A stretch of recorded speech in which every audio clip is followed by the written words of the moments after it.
G'day, I'm Pat from Shem Productions. Today I'm going to show you how to play Should I Stay or Should I Go by The Clash. This song's great for beginners or intermediates. I'm going to go through the entire lesson showing you how to break down the chords and the strumming patterns. If this is something that you think you've already got covered, you can find the thumbnail below and skip right through to the playthrough at the end where we'll play the entire song.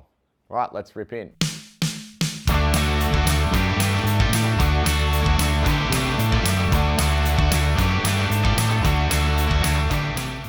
This is a classic rock song, only takes 4 chords to play it, and you can make it as challenging or as easy as you want by changing a few of the riffs around to suit your playing ability. So to play this song, you need an electric guitar in standard tuning, that's E, A, D, G, B, E, and you want to have your tone with some sort of overdrive on it, whether you're using an amplifier or you're plugging directly into an interface. You want to have some sort of overdrive, and even better, British overdrive like a Marshall amp if you can. So the iconic riff that is instantly recognizable sounds something like this. So that is a simple open D chord with the addition of the pinky finger on the 3rd fret of the high E string to make the top of a G major. So it sounds like this with the 3 D strums to the G, back to the D. That sort of carries the entire song, and there's a few tempo changes to bring the energy up. The other chord changes in the song go from G to F, and you can do this as power chords,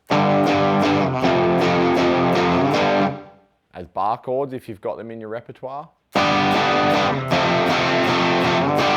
or you can throw in the open chords.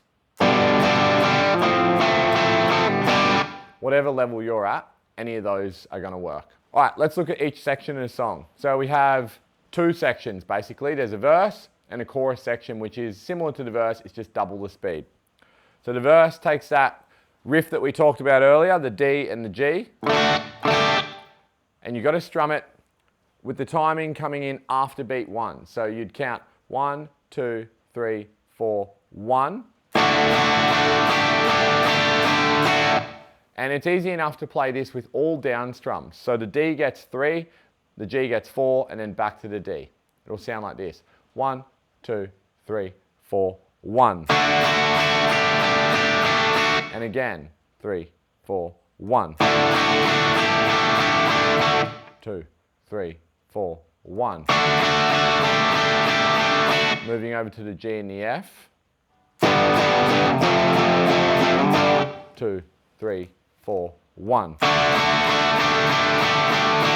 Now we move up to the A and we do the same strumming pattern. And on the very last strum, we're going to take our ring finger here, or our pinky, or even your middle finger, whatever works for you, to play the 3rd fret of the high E string to get an A7. Back to the D and the G. So the intro of the song, we start off 1, 2, 3, 4, 1. Then we've got to scrape the strings.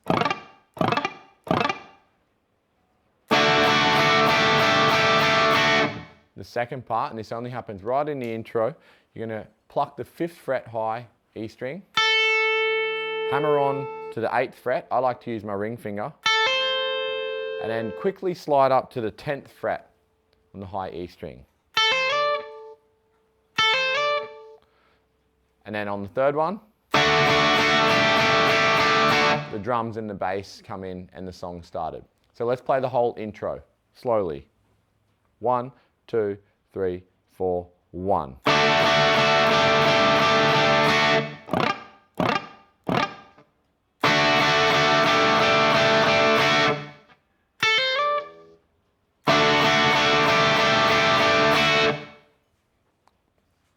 Now for the verse, we continue that same pattern of the D to the G.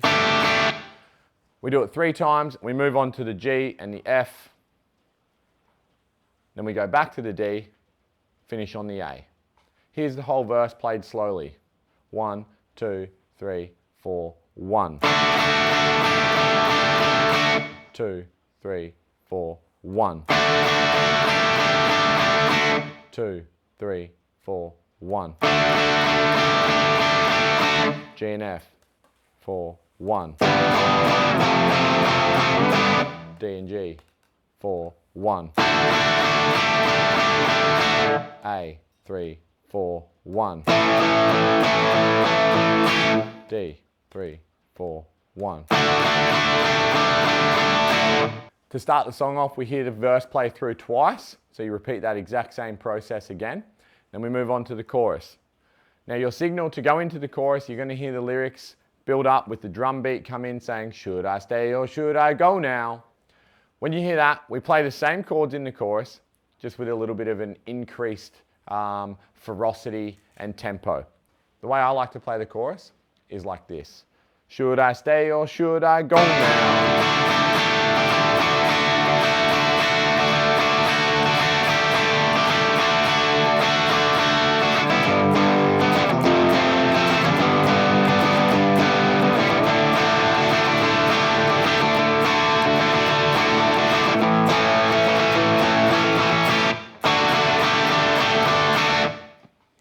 So for that chorus section, the structure remains the same if the chord changes, but the strumming increases.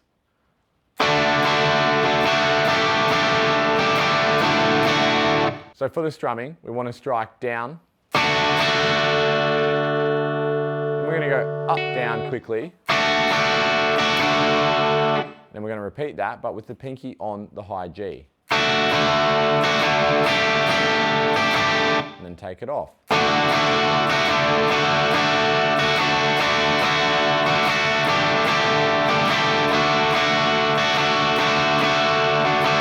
Move to the G and the F.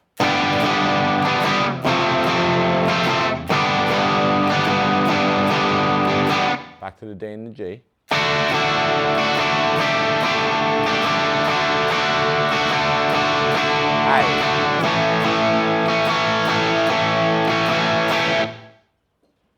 Now to finish the chorus, the timing changes ever so slightly. Rather than strumming 3 Ds before moving on to the G, you only have to hit 2. And I like to remember it as mimicking the vocal line, should I stay or should I go? Should I stay or should I go? They're the main 2 parts of the song, except the second time the chorus comes around, we're going to play the chorus through twice, and when we land on the A chord in particular, we're going to hold it for twice the length of time, which is our kind of our signal to restart the chorus. That sounds, the second chorus, played through twice, sounds like this.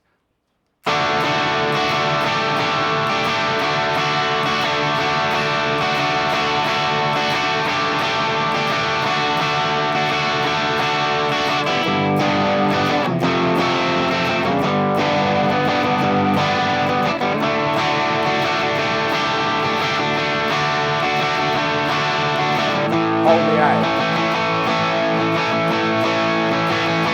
D.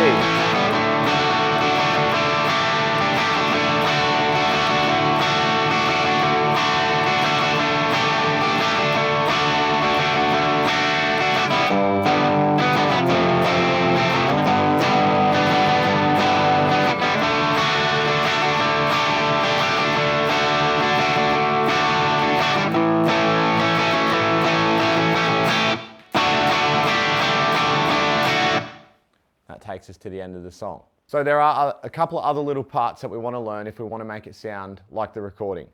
When the chorus comes around, we have this higher octave guitar playing a D major, which is our ring finger on the 12th fret of the D string, our middle finger on the 11th fret of the G string, and our pointer finger on the 10th fret of the B string. That is a D major triad. Then we bar our ring finger down on the 12th fret on the D, G and B string. That gives us a G major triad. And then finally, our first finger bars the E, B and G string on the 10th fret. That's going to give us a D minor triad. So over the top of the open chords down here for the chorus, we have this sound.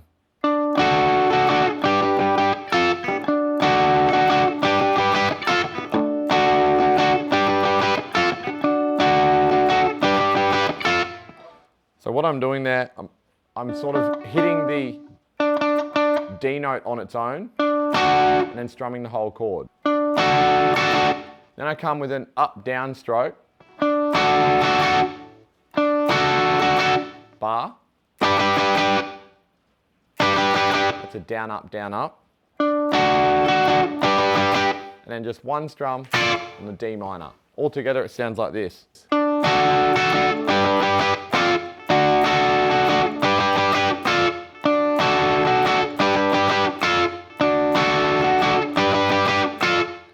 After that section, we move on to the G and the F, except we're playing it at a higher octave. So that's going to be 10th fret on the A string.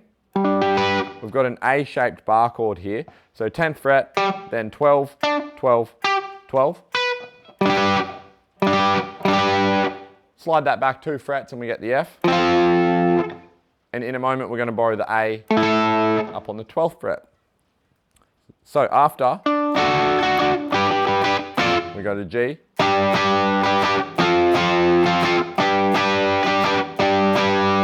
Back to the D.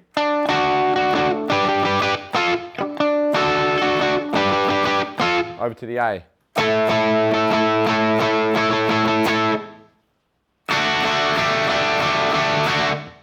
To take us back into the verse. In the second chorus, you're going to hang on to the A.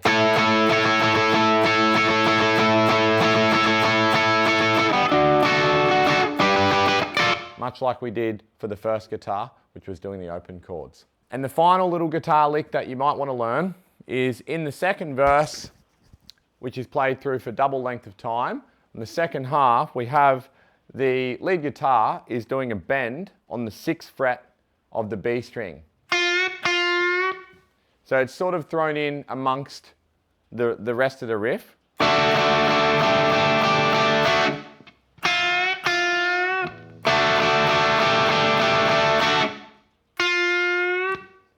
And if you listen to the recording, there's a few different ways to approach that bend. You could do one singular bend, which is what I think comes first in the song.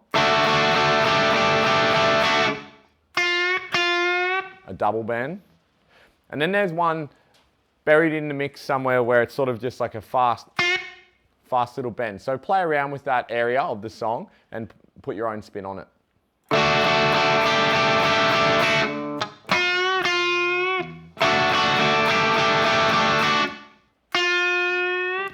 The Clash, being a punk band, weren't known for their finesse. So every show, every song probably had something different played on it, and it's okay to do that too. So it's important to note for this song, because we're playing with overdrive or distortion, things can get a little messy if we're not careful with our strumming techniques.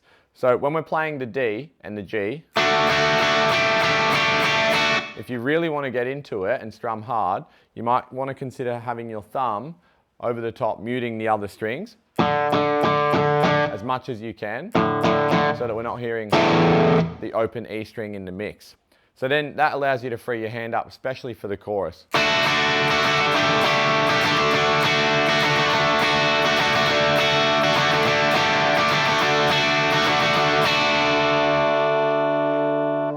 If we can leave the D string open though, that's perfect.